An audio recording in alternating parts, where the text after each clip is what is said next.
In the bustling city of Eldridge, where the skyline pierced the heavens like jagged teeth, Alex Thompson gripped the steering wheel of his old sedan, his knuckles white with tension.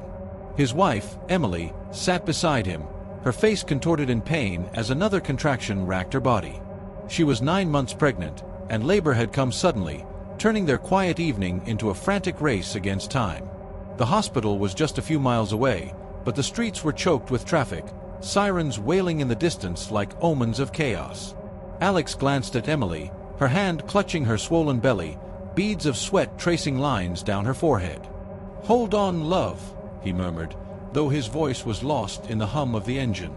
They had waited so long for this child, their first after years of trying, and now fate seemed determined to test them. As they approached a makeshift checkpoint on the outskirts of the downtown district, blue and red lights flashed ominously. Police vehicles barricaded the road, officers waving cars through with flashlights and stern commands. Alex slowed to a stop, his heart pounding not just from the urgency of Emily's condition, but from the unsettling sight of armed law enforcement swarming the area. A burly officer, Ramirez, approached the window, his face etched with fatigue and suspicion. He shone his light inside, illuminating Emily's labored breathing and Alex's anxious expression. But something in Alex's features caught Ramirez's eye, a sharp jawline, piercing blue eyes, a scar above the left eyebrow. It matched the description broadcasted across every precinct, the face of a notorious gangster wanted for the brutal murder of Victoria Hale, a billionaire philanthropist whose empire spanned tech and real estate. Victoria had been found slain in her penthouse earlier that evening, her throat slashed in what appeared to be a professional hit, her safe ransacked of millions in jewels and documents. Without a word, Ramirez signaled to his partners, and in an instant, Alex was yanked from the car, his arms twisted behind his back as handcuffs clicked into place. "You're under arrest," Ramirez barked, though Alex protested vehemently, explaining the emergency. Emily cried out in agony, begging them to let him go, but the officers were unmoved, their minds fixed on the high-profile manhunt. The city was on lockdown. The killer, known as Jake the Shadow Thompson, had evaded capture for years, and this stop-and-search was their best lead. Alex, identical in every physical way to his estranged twin brother, had no idea how deeply his life was about to intertwine with Jake's dark world. If you're enjoying this story, don't forget to subscribe for more thrilling tales. Amid the confusion, a compassionate officer named Patel stepped forward. She saw Emily's distress, the way her body doubled over, the shallow gasps, and insisted on intervening. "I'll take her to the hospital myself," Patel declared, helping Emily into the back of a squad car. The sirens blared as they sped away, leaving Alex in the dust of betrayal and fear. He was bundled into a police van, his mind reeling with worry for his wife and unborn child, while the city lights blurred into streaks of accusation. At Eldridge General Hospital, the emergency room was a whirlwind of activity. Nurses and doctors rushed about like ghosts in white coats, the air thick with the scent of antiseptic and urgency. Officer Patel burst through the doors, supporting Emily as she was wheeled into triage. Dr. Elena Vargas, a seasoned obstetrician with a no-nonsense demeanor and years of experience in high-risk deliveries, took charge immediately. Emily's vital signs were erratic. Her blood pressure had spiked dangerously high, a condition known as preeclampsia that had gone undetected in her last checkup. The contractions were coming too fast, too irregularly, and the baby's heart rate dipped alarmingly on the monitor, beeping like a distress signal from a sinking ship. Dr. Vargas ordered an immediate ultrasound, revealing that the umbilical cord was wrapped around the baby's neck, a nuchal cord complication that threatened to cut off oxygen. Emily, pale and exhausted, was prepped for an emergency C-section, but her body rebelled further. As anesthesia was administered, she developed severe bleeding, her placenta partially detaching in a condition called abruption. The operating room became a battlefield. Monitors screamed warnings, blood transfusions were hooked up, and the surgical team worked in frantic harmony. Dr. Vargas incised with precision, her hands steady despite the chaos, navigating the tangled cord and extracting the infant, a tiny girl with a shock of dark hair, her cries weak at first but growing stronger as oxygen flooded her lungs. Complications mounted. Emily's uterus contracted poorly post-delivery, leading to postpartum hemorrhage.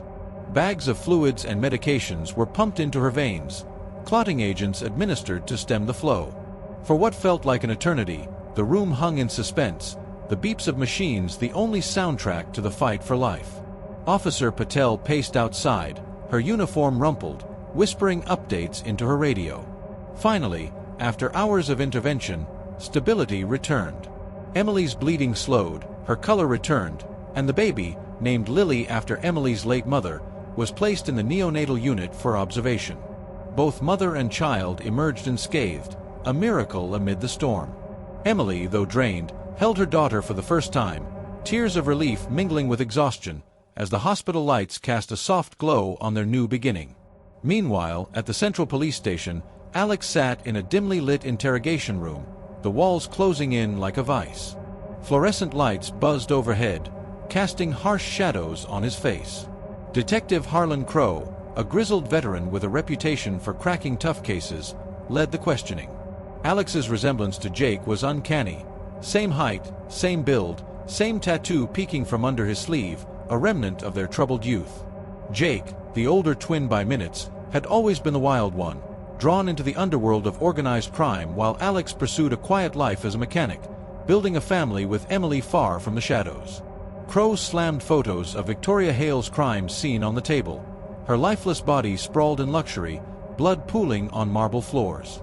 "You were seen near her building," Crowe accused, though Alex denied it vehemently. The evidence seemed damning, a grainy security camera footage showing a man who looked exactly like Alex entering the penthouse hours before the murder. But as the interrogation dragged on, cracks appeared. Alex provided an alibi. He had been at home with Emily, confirmed by neighbors, and a time-stamped delivery receipt from a food app. More crucially, a fingerprint analysis came back inconclusive at first, but deeper forensic work revealed subtle differences. Identical twins share DNA, but fingerprints are unique, formed by environmental factors in the womb. Alex's prints didn't match those lifted from the murder weapon, a custom knife engraved with Jake's initials, hidden in a safe that only the killer could have accessed. The breakthrough came when Alex, desperate to clear his name, revealed their shared history. Born to abusive parents in the slums of Eldridge, the brothers had been separated in their teens after a foster care mix-up. Jake descended into crime, becoming a hitman for rival gangs, while Alex rebuilt his life. The police, piecing together phone records, discovered Jake had been using a burner phone traced to a hideout in the industrial district. But Jake was elusive, a ghost in the machine of the city's underbelly. Crowe saw an opportunity in Alex's innocence. Use him as bait. With Alex's cooperation, they devised a plan. Alex, wired with a hidden microphone, was released under the pretense of bail, but instructed to contact Jake through an old mutual acquaintance, a shady bar owner named Rico who owed Alex a favor. The trap was set at a derelict warehouse on the city's edge, where Alex arranged a meeting under the guise of needing help with a family emergency.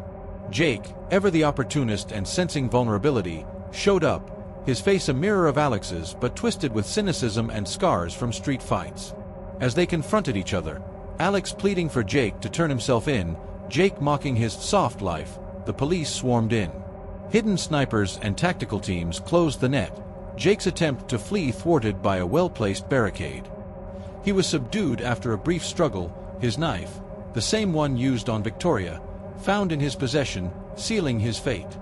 Back at the hospital, the reunion was a balm to the wounds of the ordeal.